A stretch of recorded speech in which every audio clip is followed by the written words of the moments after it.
il est venu un samedi, il a dit, priez pour moi parce que j'ai des mots devant. On a prié pour lui et il est parti. Le samedi prochain, il est venu, on s'est retrouvés dans le même groupe de prière. Puis il a dit, priez pour moi parce que j'ai des mots devant. Puis il y avait un monsieur,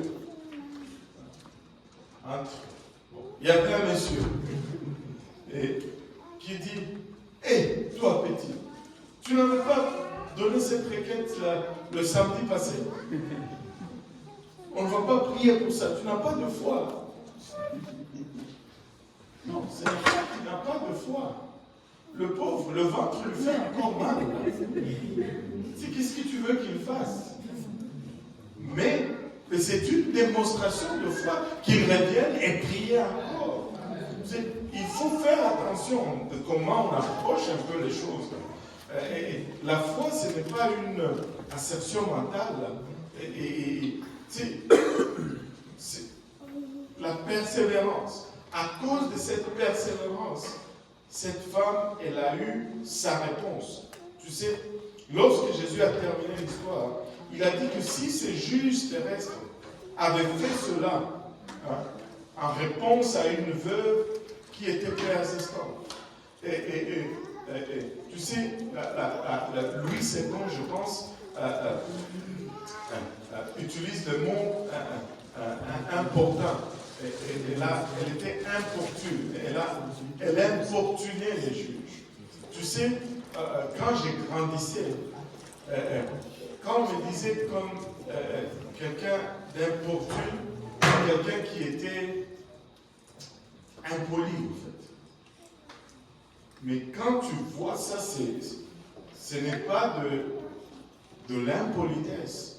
Oui, c'est dérangeant pour la personne chez qui on va frapper, mais ce n'est pas être impoli. Amen. Donc, Jésus dit, si cette veuve persistante a eu cette réponse de ces juges terrestres, combien plus notre Dieu répondra-t-il à ses enfants qui continuent à prier, qui continuent à être importants? Nous devons persister. Nous devons être importants. Nous devons frapper jusqu'à ce que nous avons une réponse de la part du Seigneur. Et puis, Jésus a posé cette question. Quand le Fils de l'homme viendra, trouvera-t-il la foi sur la terre? En d'autres termes, y aura-t-il encore des gens sur la terre qui n'abandonneront pas facilement lorsque les réponses ne viennent pas tout de suite? Si Dieu ne répond pas tout de suite, qu'est-ce que tu fais? Nous avons cette habitude de donnant. J'ai fait ça, je m'attends que tu fasses ça. Non, je fais ça, j'attends que Dieu fasse ça. Dieu n'est pas une machine à coke. Où tu mets ta pièce de $, et puis tu appuies sur le bouton, puis la canette de coke tombe. Et que si ça ne tombe pas, tu sais où la machine, tu appelles le numéro, et non, ce n'est pas comme ça que ça fonctionne. Et il y a de la place encore ici. Que personne ne reste dehors là. On peut être ensemble là, tout le monde ensemble, tout le monde bien, tout le monde content. Nous avons besoin de chaleur.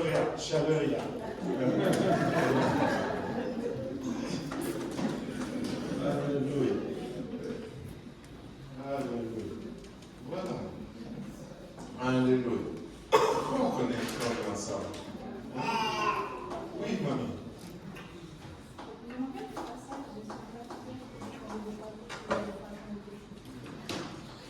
Ouais, le passage dit il ne faut pas répéter des mots vains. Tu sais, parce que des fois on pense que c'est la force de mots qu'on va séduire Dieu. Et il y a des gens, quand ils prient, c'est tout un dictionnaire. Mais Dieu n'est pas impressionné par ça. Il ne peut pas répéter 2 mots. C'est une dissertation qu'il est en train d'écrire. Mais il faut prier Dieu dans la simplicité. Il faut pas, ce n'est pas à force de mots vains, répétitifs, qu'on va, tu sais, non, c'est pas ça. C'est d'abord l'état de ton cœur, et voilà. Mais il faut prier. Il faut prier encore. Il faut prier encore. Il faut frapper à la porte de Dieu. Maintenant,